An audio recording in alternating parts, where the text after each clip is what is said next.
Praise the Lord. ദൈവത്തിൻ്റെ പരിശുദ്ധമായ നാമം വാഴ്ത്തപ്പെടുമാറാകട്ടെ. അല്പനിമിഷത്തെ നമ്മുടെ ചിന്തയ്ക്കായി മത്തായി എഴുതിയ സുവിശേഷം 14-ാം അധ്യായം അതിൻ്റെ 22 മുതലുള്ള വാക്യങ്ങൾ. ഉടനെ യേശു തൻ പുരുഷാരത്തെ പറഞ്ഞയക്കുന്നതിനിടെ ശിഷ്യന്മാർ പടകിൽ കയറി തനിക്ക് മുമ്പായി അക്കരെ പോകുവാൻ അവനെ നിർബന്ധിച്ചു. അവൻ പുരുഷാരത്തെ പറഞ്ഞയച്ചിട്ട് പ്രാർത്ഥിപ്പാൻ തനിയെ മലയിൽ കയറിപ്പോയി. വൈകുന്നേരമായപ്പോൾ ഏകനായി അവിടെ ഇരുന്നു.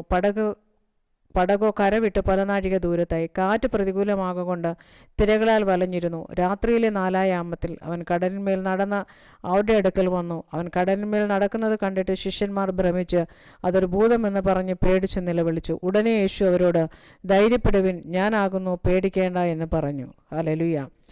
ഇവിടെ നാം വായിച്ച വാക്യത്തിൽ നിന്ന് നമുക്ക് മനസ്സിലാക്കാൻ കഴിയുന്ന കാര്യമെന്ന് പറഞ്ഞാൽ, ഒരു രാത്രിക്ക് 4 യാമങ്ങളുണ്ട്. അതിൽ രാത്രിയുടെ അവസാന യാമമാണ് 4-ാം യാമം. രാത്രിയുടെ ഓരോ യാമങ്ങളിലും നല്ലതും തീയതുമായ ഓരോരോ പ്രവർത്തനങ്ങൾ നടക്കുന്നുണ്ട്. ദൈവഭക്തന്മാർ രാത്രിയുടെ യാമങ്ങളിൽ ഉണർന്നിന്ന് പ്രാർത്ഥിക്കാറുണ്ട്. എന്നാൽ ചിലപ്പോൾ നമ്മുടെ ജീവിതത്തിൽ സംഭവിക്കുന്ന പ്രതിസന്ധികളുടെ വേദനകളുടെ ദൈർഘ്യത്തെ കാണിക്കുവാനും നാം രാത്രിയുടെ യാമം എന്ന് വിശേഷിപ്പിക്കാറുണ്ട്. ബൈബിളിൽ പലയിടങ്ങളിലും പല യാമങ്ങളെ പറ്റിയും പരാമർശിച്ചിട്ടുണ്ട്. ഇവിടെ നാം വായിച്ച വാക്യത്തിലേക്ക് കടന്നു വരുമ്പോൾ, ഇവിടെ തൻ്റെ ശിഷ്യന്മാരെ തനിക്ക് മുമ്പായി പടകിൽ യാത്രയാക്കിയിട്ട് യേശു പ്രാർത്ഥിക്കുവാൻ മലയിൽ കയറിപ്പോയി എന്ന് നാം കാണുന്നു. ഇവിടെ കാണുന്നത് പടക് യേശുവിന് വിട്ട് പല നാഴിക ദൂരത്തായി. കടലിൽ ശിഷ്യന്മാർ അനുഭവിക്കുന്ന പ്രതിസന്ധികൾ എന്ന് പറഞ്ഞാൽ യേശു അവരോടൊപ്പമില്ല. അവർ നടുക്കടലിൽ അകപ്പെട്ടിരിക്കുകയാണ്. യാതൊരു സഹായവും നടുക്കടലിൽ ലഭ്യമല്ല. കാറ്റ് പ്രതികൂലമാണ്. ആയതിനാൽ പടക് മുന്നോട്ട് കൊണ്ടുപോകുക അസാധ്യം.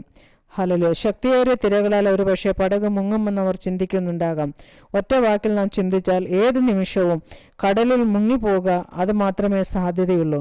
എന്നാൽ യേശു രാത്രിയുടെ 4-ാം യാമത്തിലാണ് അവരുടെ അടുക്കൽ കടന്നു വന്നത്. ബാക്കി 3 യാമങ്ങളിലും അവർ പരിശ്രമിച്ചു. യാതൊരു ഫലവും കാണുവാൻ കഴിഞ്ഞില്ല. ഭയവും നിരാശയും മാത്രം അവരുടെ കൈമുതൽ. എന്നാൽ ഇവിടെ യേശു കടലിന്മേൽ നടന്ന് അവരുടെ അടുക്കൽ വരുന്നത് കണ്ടപ്പോൾ അവർക്ക് യേശുവിനെ ഒരു ഭൂതമായി തോന്നി. ഇപ്പോൾ അവർ പേടിച്ച് നിലവിളിക്കുവാൻ തുടങ്ങി. ഭീതിയും ഭയവും പിടിച്ച് നിലവിളിക്കുന്ന ശിഷ്യന്മാരോട് യേശു പറഞ്ഞത്, ധൈര്യപ്പെടുവിൻ. അതിൻ്റെ താഴോട്ടുള്ള ഭാഗം നാം വായിക്കുമ്പോൾ കാണുന്നത്, യേശു പടകിൽ കയറിയപ്പോൾ കാറ്റമർന്നു. പ്രിയരെ, പലപ്പോഴും നാമും ഇങ്ങനെയുള്ള ഘട്ടങ്ങളിൽ കൂടി കടന്നു പോയിട്ടില്ലേ? 1-ാം യാമവും 2-ാം യാമവും 3-ാം യാമവും ഒക്കെ നാം യേശുവിൻ്റെ അത്ഭുത പ്രവൃത്തികൾ പ്രതീക്ഷിച്ചിട്ടുണ്ടാകാം. പക്ഷെ ഒരു കാര്യം നാം മറക്കരുത്, രാത്രിക്കൊരു 4-ാം യാമം കൂടിയുണ്ട്. ദൈവം തനിയെ നിന്നെ വിടുകയില്ല. രാത്രിയുടെ യാമങ്ങൾ കണ്ണുനീരൊഴുക്കുന്ന പ്രിയ ദൈവ പൈതലേ, നിന്റെ മുമ്പിൽ രാത്രിയുടെ ഒരു 4-ാം യാമം കൂടിയുണ്ട്. ദൈവം തീർച്ചയായും നിനക്ക് വേണ്ടി എഴുന്നേറ്റ് വരും, അത്ഭുതം ചെയ്യും. പ്രാർത്ഥനയിൽ മടുത്തു പോകരുത്. പലപ്പോഴും ദൈവം തന്ന വാഗ്ദത്തങ്ങളും അതിൻ്റെ അർത്ഥവും ആഴവും ഗ്രഹിക്കുവാൻ കഴിഞ്ഞിട്ടില്ലായിരിക്കാം. എന്നാൽ പ്രതിസന്ധിയിൽ കൂടി കടന്നു പോകുമ്പോൾ, ദൈവപ്രവൃത്തി ജീവിതത്തിൽ അനുഭവിക്കുമ്പോൾ ദൈവിക കരുതലിൻ്റെ അർത്ഥവും ആഴവും നിനക്ക് മനസ്സിലാക്കുവാൻ കഴിയും.